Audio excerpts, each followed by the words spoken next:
Hey,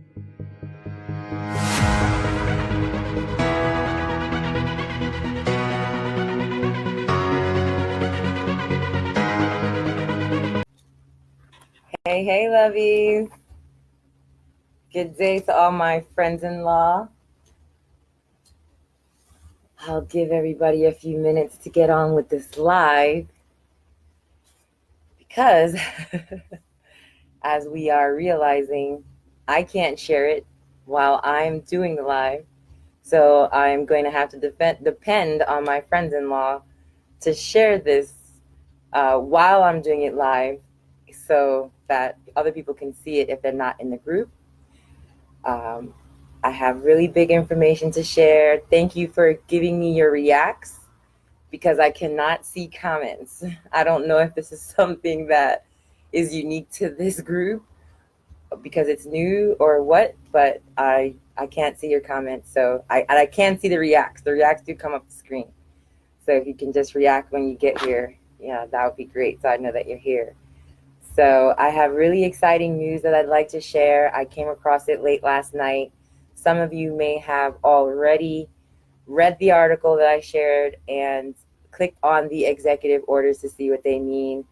But some ATTORNERS are going to get their behinds handed to them and their fake license completely tossed out, because now that the people are realizing that they have absolutely no standing, none of their statutes and rules and regulations actually apply to private people. And what they have been doing in the past through their guardian ad litems when it comes to family cases and other types of agency people that these ATTORNERS have falsely empowered to use their training documents, known more as guidance documents, which is what we talk about in another study group that I'm in called E-Clause. We talk about it 3 times a week. The word guidance documents comes up at least once every single call, because whenever we're challenging the authority of these agencies to come into our lives and especially take our children and our other property, they're claiming to be doing their job based on training that they have from these bogus guidance documents that can and do totally ignore actual law. And so these dodos that work for these companies, although some of them may be well-meaning, they're not actually following any law. And these guidance documents created by these ATTORNERS that do not have any law contained within them is what they're using to see, I can use this guidance document and manipulate the judicial branch and manipulate the sheriff, the constables, and everybody that's associated with the courts to do things they're not supposed to do based on these guidance documents. So Trump, in my opinion, is trying to make America great for the very first time, since I don't know anyone who can pinpoint any time before 1492. I mean, after 1492, that America was ever great, okay? I mean, we weren't around, so maybe it was great. But as far as I know, this is making America great for the very first time, because it means that it's becoming obvious to people like Trump that the ATTORNERS are attempting to smush all the government branches together and have people in one branch that's, controlling another branch when they're not supposed to. Okay, what right now the guidance documents that that the DHS and CPS and even HUD and all of them are using are flawed, in that whenever we go to try to understand what they're actually trying to say, we go to a code and it says a person commits insert offense when they do blah, blah, blah. And if we did blah, blah, blah, we might think, oh my God, I committed this offense, or potentially, or it might seem like I did, or whatever. But what we don't understand is the very word person. Not between us, when we're saying, oh, that person over there, that person over there, that's just our colloquial speaking to each other. It means nothing. But when these organizations are using the word person, They are literally talking about a person that is defined inside their guidance documents and within the creation documents of their agency. That person has a specific job, a duty, and an obligation for that agency. And that person is not any private person that does not work within or for or as a contractor or anything for that agency. And they keep the definition of who they're talking about separate from the definition of the offense that they're trying to ascribe to what we are doing. And when that doesn't work, they lie. Okay. So things are changing, and persons that can put a spanking on these attorneys, like the executive branch, which is where all their guidance documents come from, are now listening to us. And these are the people we are instructing. And the fact that they're listening and they're actually implementing things that we are demanding them to do, it is a huge deal. So you're going to want everybody to know that these things are happening. All right. Yeah, I'm going to read the article first, and then we're going to go into the executive orders, because one of the reasons that this article is very powerful is that it's actually written by an attorney, so-called constitutional attorney. So maybe they know a little bit about what's going on, because not everybody who has a BARD card is retarded, okay? And most of them actually are quite bright. And unfortunately, some of them I almost was an attorney.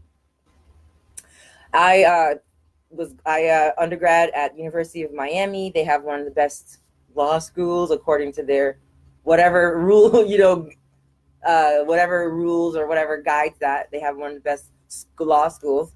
And right before I was accepted, I realized I was going to be a mom. So I decided to do that instead and not go to law school. So that's why I'm fascinated by this stuff, and I still do the research.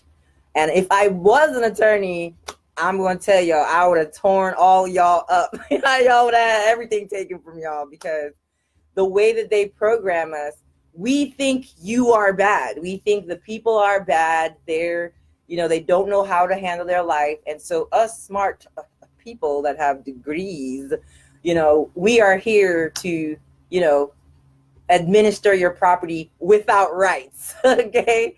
Because we have a good, we're smarter or whatever. And that quote that I just shared in this document is actually at the end of the article. So I'm going to start from the beginning. It's not very long. President Donald Trump just announced 2 executive orders to rein in unlawful administrative state action. The first order declares that its goal is to, quote, ensure that Americans are subject to only those binding rules imposed through duly enacted statutes or through regulations lawfully promulgated under them, and that Americans have their fair notice of their obligations, end quote. The second complements the first, promising that Americans will not, quote, be subject to civil administrative enforcement action or adjudication absent prior public notice of both the enforcing agency's jurisdiction over the particular conduct and legal standards applicable to that conduct, end quote. Now, I just have to interject right there why that's so powerful, because what we've realized is that when you read the guidance documents and you read the actual statutes, for example, with foreclosures, you see that when you go into the property code, these are administrative codes, and it says exactly the jurisdiction. For example, the HUD codes have jurisdiction over real estate, and real estate is defined by an active property steward through application directly to the HUD agency, pledging their property to be under their jurisdiction for commercial purposes. That is the jurisdiction that these agencies have. That is it. If you are just a private man or woman and you have your private property your home, it is not automatically under the jurisdiction of HUD. Even if, you know, the banksters fooled you to think, I have a HUD loan. No, you don't. You don't have a loan. You definitely don't have a HUD loan. And even if you did, there is a process that a land steward has to go through for their private property to then become real estate. Before that, it's not even real estate. And what the attorneys do when they're bringing their actions against us, they use a code that's under this agency, and if the agency has no jurisdiction over the subject matter that these attorneys are bringing to courts and dragging us to courts under. But the courts are still going through with it because, again, a lot of us are making the wrong argument. We're not standing up for the fact that they have some jurisdiction over these little things here, but when they start trying to expand their box to be like, oh, well, everything is real estate and everything is commerce and like, no. So that's what that second one is about. So I'm going to continue with the article. That's all well and good, but how could 2 executive orders fundamentally change the administrative state and the presumed authority it has amassed over a century of unlawful accretion of power? That's a great question. They target a specific precarious tool of federal agencies, guidance, by employing a new regime that is elegant in concept and elementary in operation.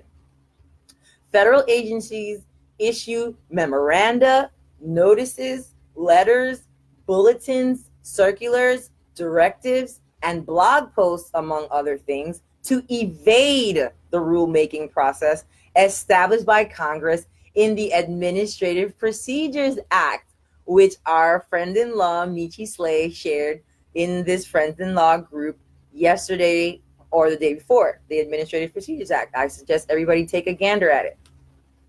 Agencies euphemistically refer to these documents as guidance. Guidance has been responsible for revoking permits to conduct business, barring Americans from working in their chosen occupations, prohibiting taxpayers from taking deductions like, I don't owe y'all jack, levying post-conviction penalties for crimes, and seizing property without statutory or constitutional authority and without due process. Think of guidance as an off-the-books way for the government to ignore commonly held understandings of fairness. It's a shameless, unconstitutional scheme designed to skirt judicial review, avoid public scrutiny, and evade accountability. And we caught them, y'all. We caught them. And we started telling on them. And my friends, David Jose, David Strait, Francesca up in New York, I mean, they have been exposing this thing like crazy over the last couple of years. And it's finally coming to a head. It's amazing. I'm getting goosebumps, partially because I also just worked out and I'm cooling down. But this is still amazing. I'm going to go on. Guidance is an offer regulated parties can't refuse. The regulated parties can't refuse it. The agents. Substantive rules impose enforceable obligations or prohibitions on regulated parties. Congress's APA, the rulemaking, is the only lawful way an agency may issue substantive rules. Conversely, interpretive rules or guidance cannot impose enforceable obligations or prohibitions, for they do not require APA rulemaking. And the attorneys are the group of people who know this for certain. And that's exactly why they create these guidance documents the way that they do. It's like, if we just do this, then we can just make everybody do what we want them to do and totally not follow the law. I'm going to carry on. But there's hangs But here hangs the forbidden fruit. Since guidance lacks notice, comment, and process requirements, it's easier, faster, and cheaper than substantial rulemaking. Agencies almost always give in to the temptation. They disguise substantive rules as interpretive and call them guidance. When they are feeling really cheeky, they describe their hard and fast rules as merely guidance. So they're really telling you, if you fall for it, you're dope because it's merely guidance. Of course, they enforce their side with guns, but they're telling us merely guidance. Anyway, Trojan horse rulemaking to create substantive guidance isn't just unlawful, it's unconstitutional, as it intrudes on the exclusive province of the legislature. Quote, all legislative powers shall be vested in Congress, after all, which is a quote from the Constitution. That quote is not just the first article of the Constitution, it's the first section of the first article. Even a federal agency can't miss it. I can't believe this guy is saying this, because what does that mean? It means they're not missing it, they're ignoring it. And now when we point it out and we put them on notice, if they ignore it still, misprision of felony. Okay, I'm going on. But there's another constitutional problem. Agencies use substantive guidance to avoid judicial review, which prevents the accused from benefiting from their constitutional right to due process. Agency action must be final before a regulated party can sue an agency, but courts don't typically review guidance as a final agency action. For instance, a common agency tactic is to issue a warning letter to a regulated party threatening enforcement. Sounds like coercion. Though the regulated party has little choice but to comply with the agency's demands, courts will not intervene because the letter itself does not establish sufficiently concrete legal consequences, as it is merely a notice. Don Vito Corleone would call this an offer a regulated party can't refuse. Agencies call it guidance. A welcome change. The executive orders require agencies to post all guidelines online within 120 days of implementation. 6 months. Guidance must be searchable and specifically articulate the statute or regulation that authorizes its implementation. Do you guys know what this means?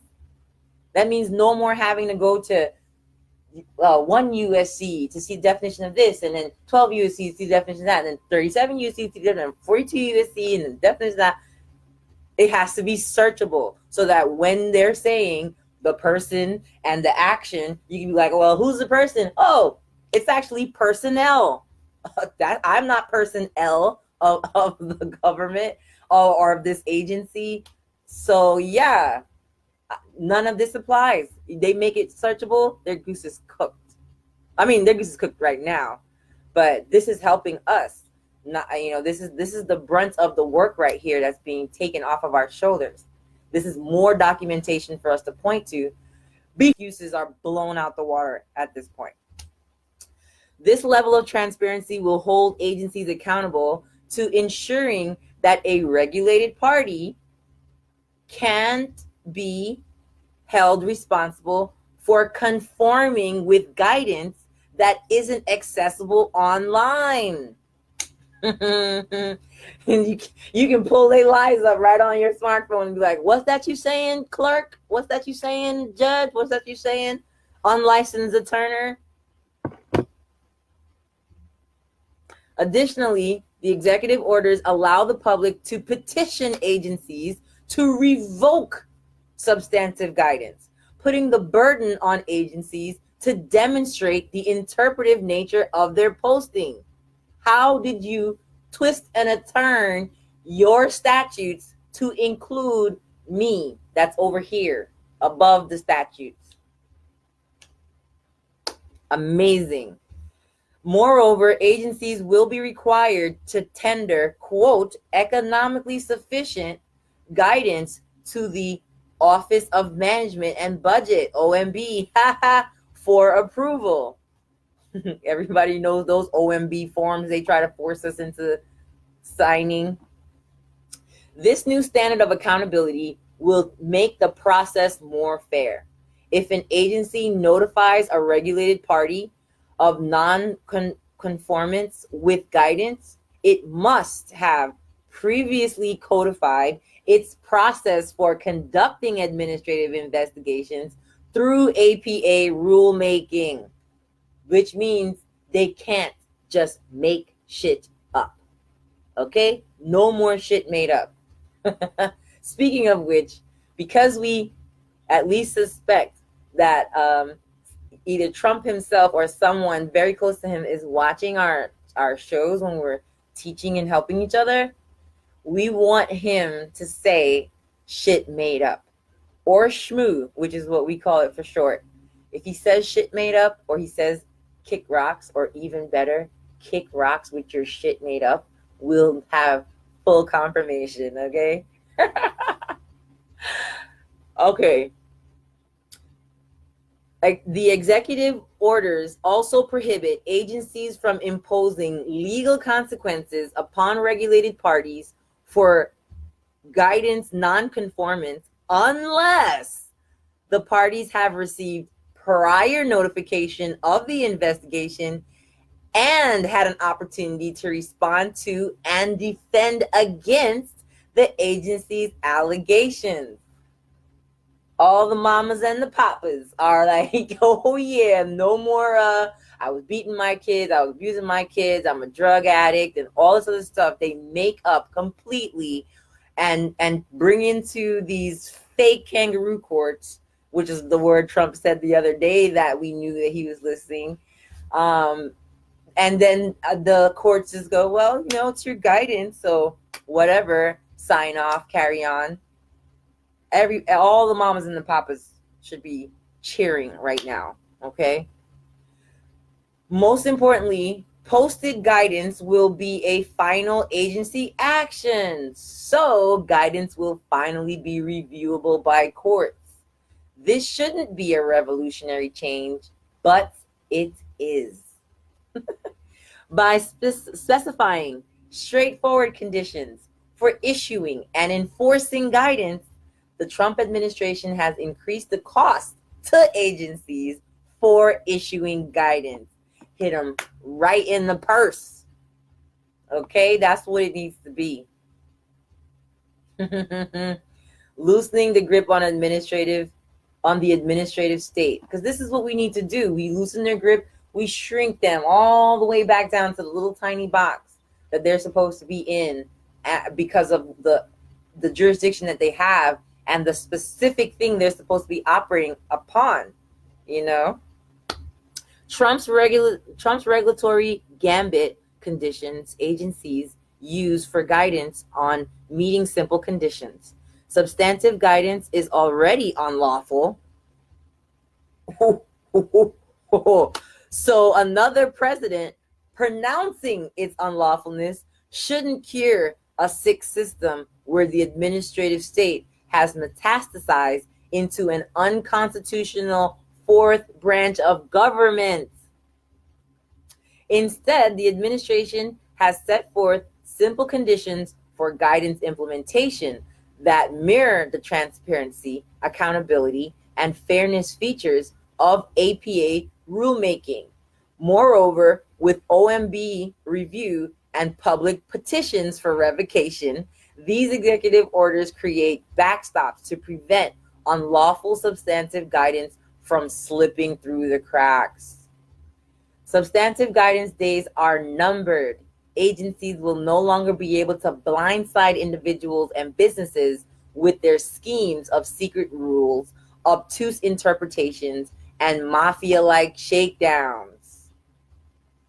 And this is written by Michael P. DeGrandis, and he's a senior litigation counsel at the New Civil Liberties Alliance.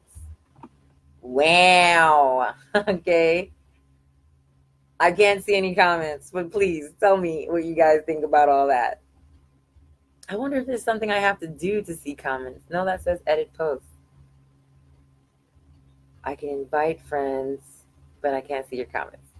All right, so we'll go on to the executive orders. We'll start with the first. And this was issued on the 9th, which was 2 days ago. So, yeah. This is the first one. It says executive order on promoting the rule of law through improved agency guidance documents. And this is on the whitehouse.gov. And it states, by the authority vested in me as president by the Constitution and the laws of the United States of America, and in order to ensure that Americans are subject to only those binding rules imposed through duly enacted statutes or through regulations lawfully promulgated under them, and that Americans have fair notice of their obligations, it is hereby ordered as follows. There goes those goosebumps again.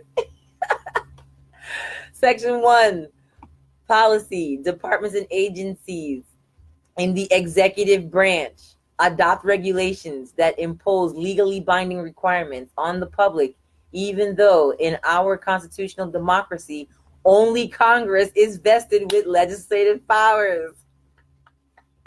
The Administrative Procedures Act, APA, generally requires agencies in exercising that solemn responsibility to engage in notice and comment rulemaking to provide public notice of proposed regulations under Section 553 of Title V U.S. Code. Allow interested parties an opportunity to comment, consider, and respond to significant comments and publish final regulations in the Federal Register. No more circumventing due process of law. Agencies may clarify existing obligations through non-binding guidance documents, which the APA exempts from notice and comment requirements. Yet, agencies have sometimes used this authority to inappropriately in attempts to regulate the public without following the rulemaking procedures of the Administrative Procedures Act, the APA.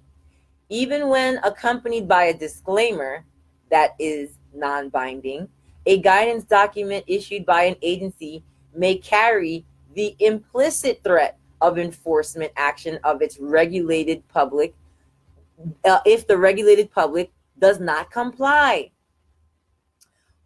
The regulated public, not the unregulated private.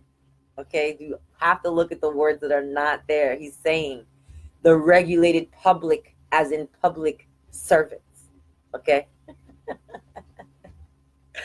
Moreover, the public frequently has insufficient notice of guidance documents which are not always published in the Federal Register or distributed to all regulated parties. I love the fact they keep using the word regulated and public. Americans deserve an open and fair regulatory process that imposes new obligations on the public only when consistent with the applicable law and after an agency follows appropriate procedures. This is why we've been able to kick their butts by simply requiring them to follow the law. They're like, the law? Wow, I've never even seen it. The law, like, what is that? I woke up one day and my boss told me to do this, and that's what I was doing. Even though I took an oath to uphold the law. Agencies may impose legally binding requirements on the public only through regulations and on parties on a case-by-case basis through adjudications and only after appropriate process, except as authorized by law or as incorporated into a contract. Wow. And that's section 1.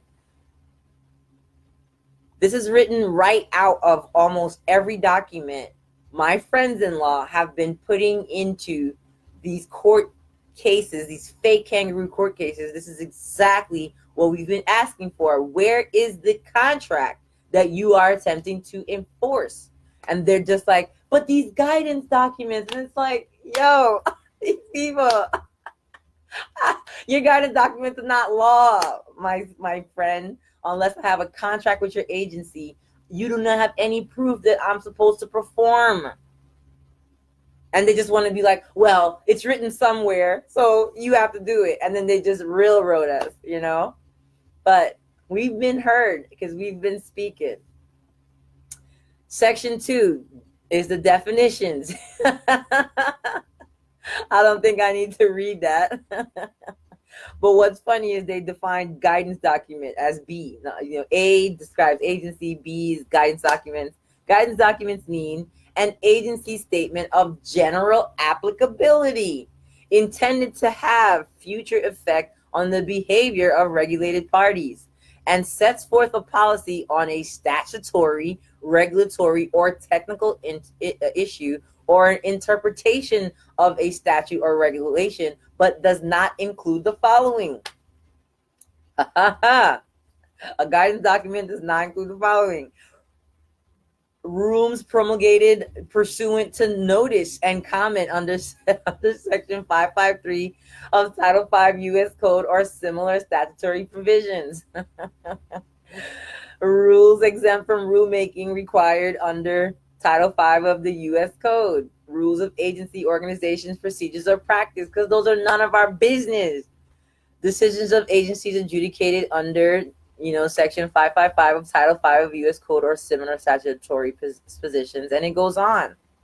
So he's really, really squeezing them in. If it says that you can only operate on this thing here, and it's shown by who you're trying to force this crap on, that it's not expressed in this statute, gotta go.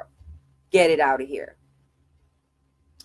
Section 3 says it's ensuring transparent use of the guidance documents. And it says, A, within 120 days of the date on which the Office of Management and Budget, the OMB, issues an implementing memorandum under Section 6 of this order, each agency or agency component, as appropriate, shall establish or maintain on its website a single searchable index database that contains or links to all guidance documents in effect from such agency or component. The website shall note that guidance documents lack the force and effect of law, except as authorized by law or incorporated into a contract. I wish I could see what you guys are saying right now, because this is blowing me away. This is exactly what we have asked them to do. Where is the contract? Just like amazing. And it goes on. But their goose is cooked. Their goose is cooked. And because he has the real agencies that oversee these agencies, like whoever, like the APA and the OMB, the director of the OMB is now going to be watching them. And it's up to the people that are being targeted by these agencies to enforce the Administrative Procedures Act. Because that's what they're under. Why? Because they are an administrative agency. That is their rules. That's their laws. That's what guides them. That's what even created them. They're supposed to just be administering just these little things here. Not looking for ways to expand.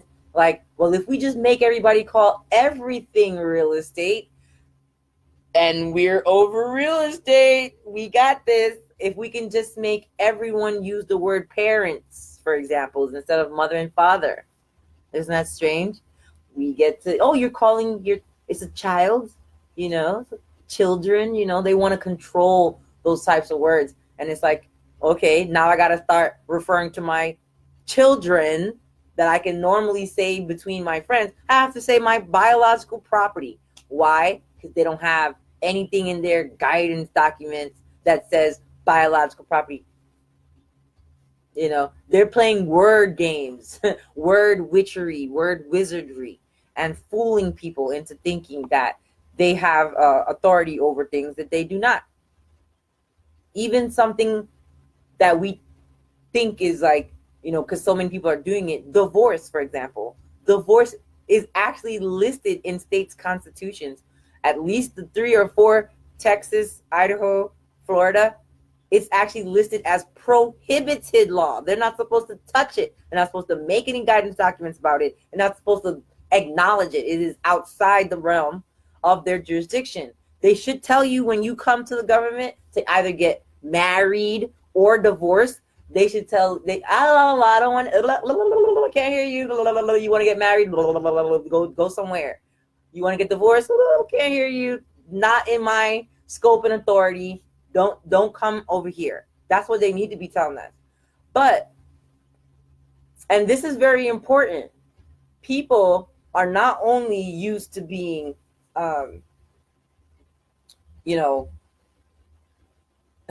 terrorized by the government and these agencies working outside their scope and authority, but people have also actually enjoyed using the unlawful scope and authority of these agencies against other people. They don't like when it's used against them, but they like being able to use the unlawful force of government against people they suddenly don't like anymore, like their ex, their their one-time lover or their significant other, the parent, the father or the mother of their biological property. They want to be able to enforce child support through these unlawful agencies. For example, they want to be able to restrict and enforce visitation and of people, being with their own child and children. They want to be, and this is what's happening to, unfortunately, a lot of people when the force of the government is being, if they get to use it, they feel okay. But when it comes back around to bite them in the butt, then all of a sudden they're crying. We can't do that. You wish for the child, mother or father to work with you. You gotta learn some skills. You gotta learn some communication skills. You gotta learn some logic. You gotta learn some reason. You gotta learn some negotiation. You have to learn to adult. You have to learn to take control of your own life and your situation, because you cannot continue to go and use the government and these unlawful agencies as a weapon against people because you just don't like them. It's like, what's the Becky woman called? Like, hey, there's some people I don't like enjoying themselves at this park, police. Can you come harass them on my behalf? No, we have to quit doing that. Quit doing that. Learn to talk to your neighbor if you have an issue. Learn to communicate with your significant other. Because right now, those types of actions that people have been using these unlawful agencies and procedures for, it's ruining everyone's life. Everyone. No one is spared right now. It's an awful thing. And we have to stop. We have to learn to adult. We have to learn to communicate. We have to learn some customer service. I'm sorry that happened to you today. Let me see what I can do to help. Because we're people. We're just people. So I'm gonna let you guys read the rest of that first one. It talks about the public notice. It talks about approval on a non-delegable basis by agency head or agency component head appointed by the president. Wow. These are just beautiful. And how can we use this? Anyone can print these executive orders and file them into their cases So that even if nothing seems to happen right now, again, the president already put them on notice, but you're putting not only the court on notice, so that these unlawfully seated judges and these unlicensed, totally unauthorized, actually practicing law, unauthorized practice of law, persons of the bar, they now will know that we know. That's the purpose of filing it into your case, even if you feel like nothing's going to happen, even if a bus is not going to pull up in front of your house and let your kids out in front of you. This is letting them know time is ticking. Okay? Find my children. If they're in foster care, find them. I need you to find them, agency. Okay? I need you to rewind and go back to the beginning of this particular case and show me where this was already met. Because technically, like the article said, these executive orders shouldn't even be necessary because it's already in the law. But like has also been said, these agencies have been getting away with it because everything has a checks and balance. And it is the people's job to make sure that those checks and balances are working correctly. However, the minds of the people have been hijacked to think that they have to go to these unauthorized, unlicensed practitioners of frauds and swindles called attorneys when we wish to enforce something that is in the law. We think we have to go to these kangaroo courts and open petitions and hire these ATTORNERS, and that is not how it's done. What we need to do, like the article said and like the executive order said, is go directly to the legislature, tap them on the shoulder, and been like, hey, these beautiful things you wrote here, your minions aren't following it, and they're fucking up my life. So I'm going to need you to fix your training or whatever you're doing so they could leave me alone. You go directly to the legislature, which is why my friends-in-law over at E-Clause and Kirk's Law Corner have been talking specifically about the process of not only just the process, but the location. Because there are a lot of people that have been doing perfectly great processes.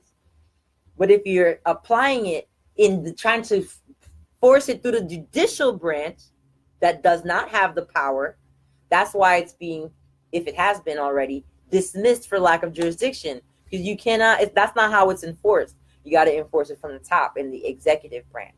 And this is what's now happening. Man, I wish I could see you guys' comments. I know I'm probably going to get off and it's going to be 100 of them. So here's what we'll do. Do you guys want me to read a little bit of the second executive order? Or is everybody excited enough to go read it by themselves now? I at least want to go look at it. Okay. So we'll click on the second one. And this one is called Executive Order on Promoting the Rule of Law. I just love that phrase. The rule of law through transparency and fairness in civil administrative enforcement and adjudication. Again, issued on October 9th, 2 days ago.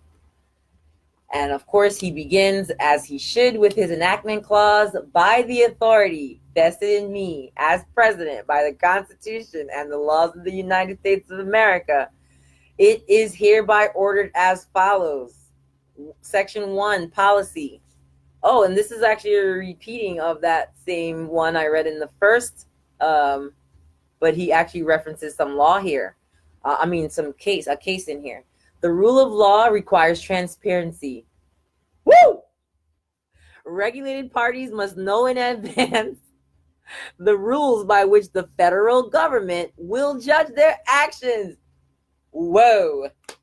The Administrative Procedures Act, 5 U.S.C. 551 et sec, was enacted to provide that administrative policies affecting individual rights and obligations are promulgated pursuant to certain stated procedures so as to avoid the inherently arbitrary nature of unpublished ad hoc determinations. End quote. And this apparently is from Morton versus Ruiz. That's located at 415 U.S. 199232 from 1974. The Freedom of Information Act, America's landmark transparency law, amended the APA to further advance its goals.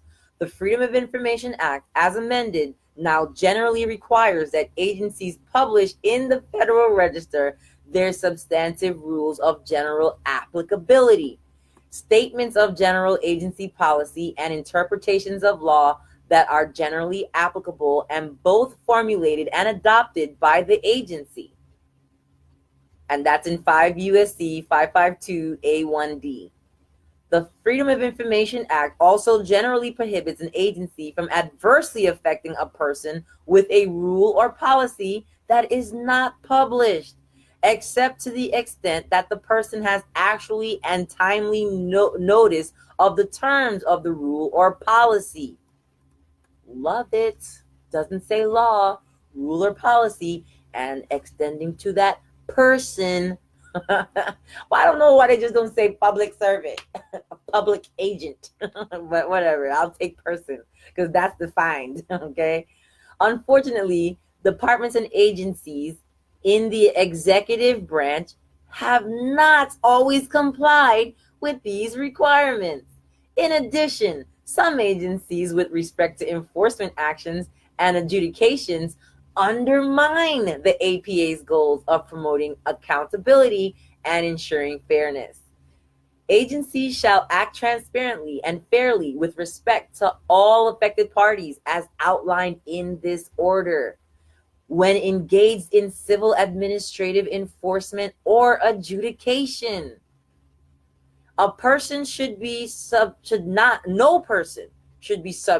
to a civil administrative enforcement action or adjudication absent to prior public notice of both the enforcing agency's jurisdiction over particular conduct and the legal standards applicable to that conduct. And I want to pause right there. So glad I decided to read this, because some of you may know about me being harassed while waiting for my daughter in a parking lot in January, in front of a Walgreens. And I was harassed in the parking lot by these armed contractors, policy officers, okay, who wanted to see my identification without identifying themselves and without making it transparent and known to me what was the purpose of them even speaking to me. Because if it is outside of being an emergency, which is according to their documents, then it is an unlawful search and seizure. You see what I'm saying? No person should be subject to civil administrative enforcement action or adjudication absent prior public notice of both the enforcement agency's jurisdiction over particular conduct. They don't have any jurisdiction over my conduct of sitting in a parking lot, making sure that my teenage daughter in January in the cold can run out the closed door and hop into the safety and warmth with her mother. They have no jurisdiction over my actions, but they presume to, which is why when I wrote in my objection and my claim that they stole my identity, I called them a kangaroo court, and I made sure they knew that since they were commanding me to come to the public safety building, and I am not a public safety officer, that they are outside of their agency's jurisdiction over me, not just my conduct, but me. I'm not an agent, and your kangaroo court procedure can't turn me into one. Moreover, the federal government should, where feasible, foster greater private sector cooperation in enforcement, promote information sharing with the private sector and establish predictable outcomes for private conduct. Wow. Agencies shall afford regulated parties, and I just love the fact that it's actually talking about persons, private, and regulated parties. Wow. Agencies shall afford regulated parties the safeguards described in this order, above and beyond those that the courts have interpreted the due process clause of the Fifth Amendment to the Constitution to impose. And then the second section goes into definitions, which again is awesome. Agency has the meaning given to executive agency in Section 105 of Title V of the United States Code, but excludes the Government Accountability Office. B, collection of information. They define that. Wow. They define guidance document again and talk about those exceptions. They have a definition of a term called unfair surprise. Unfair surprise means, and notice it doesn't say includes, which is the word witchery that a lot of the attorney written definitions will say. Anyway, unfair surprise means a lack of reasonable certainty or fair warning of what a legal standard administrative by an agency requires. Wow. The meaning of this term should be informed by the examples of lack of fair notice discussed in the Supreme Court, Christopher versus SmithKline, Beecham Corp. And he gives where that's located so people can read it. Unfair surprise. I cannot wait to use that. Unfair surprise. Wow. You got to read these things, guys. Again, print this, highlight the parts that or in a separate notice if there's particular parts you'd like for them to pay attention to, note it out. Please pay attention to the definition of unfair. What is it called? Unfair surprise. Okay? Or whatever you'd like to highlight. The executive orders are not very long. If you print them out, I doubt it'll come up to more than like 4 or 5 pages. So it's a tiny document. If you feel so inclined, definitely include, like I said, a notice letting them know which parts you'd like them to know to pay attention to. If you want them to just take judicial notice of this whole thing, which you have the power to do, and I strongly suggest doing that, take judicial notice of this whole document, please. Okay? So that's all I wanted to share with my friends-in-law, at least right now. I'm expecting a shipment, so I didn't want to do this too late in the day because it's been consuming my mind to share this with all my friends-in-law, because this is a win. This is a humongous win. And this is a way for us to use these documents to get our cases completely dismissed that are against us, or hopefully in judgment in favor of us against them for trying to enforce their shit made up against us. And a lot of us have monetary damage claims against these mofos, and we need to go ahead and push for those claims to be granted. So just to give a little update on someone who is working through the courts on a case against a corporation, and they at first had an attorney that they hired for them, and after coming into our groups, she realized that they have to get rid of the attorney, so they did. But before they got rid of the attorney, or one of the reasons they got rid of the attorney, because of the fact that they don't have a license, they don't have any lawful authority to represent anyone, walk in court, nothing written or published, as the president said, gives them any authority to do what they're doing. So of course, unless they can show us in a document that at least is supposed to be a public document, that they do have some type of authority, they have to kick rocks. So someone fired their attorney, and before they fired their attorney, they learned that all of the attorneys and the judge, which is just an attorney in a black dress, okay, if they have a law license, which a judge does not have to have a law license according to the rules of the state. All they have to do, anyone can be one of these administrative judges if we wish. I mean, I can probably be a good one, right? But the attorneys definitely, if they have a license, it actually bars them from participation, not grants them permission to participate. So anyway, she learned that they were all in cahoots and they were plotting on money, getting money, okay, from her and through the bonds in her case and so on. So when she fired her attorney that she hired, she kind of messed up their whole like scam that they had going against her.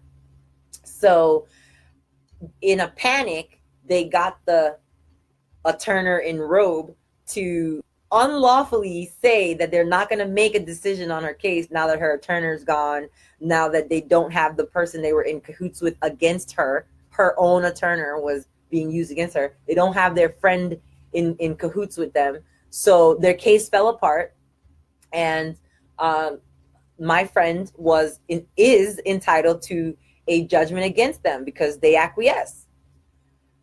The judge unlawfully told her she had to wait 6 months or something, 90 days, I think it was 90 days. And it's like, what? There's no rule or law that says you have to wait 90 days for them to give you your judgment. But she patiently waited the 90 days.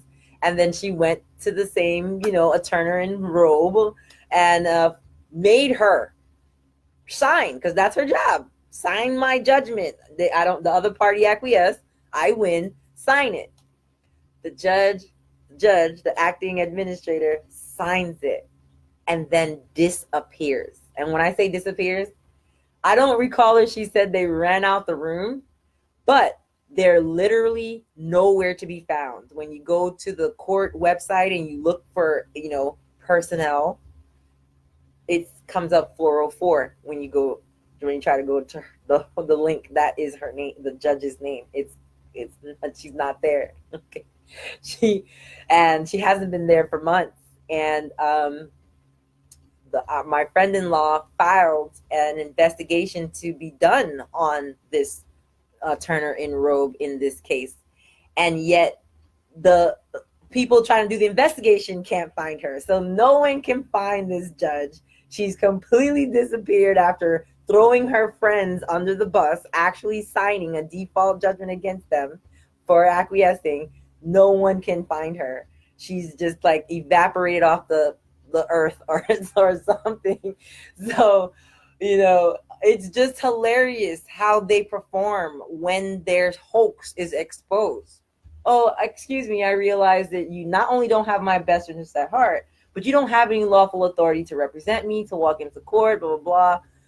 Attorney disappears.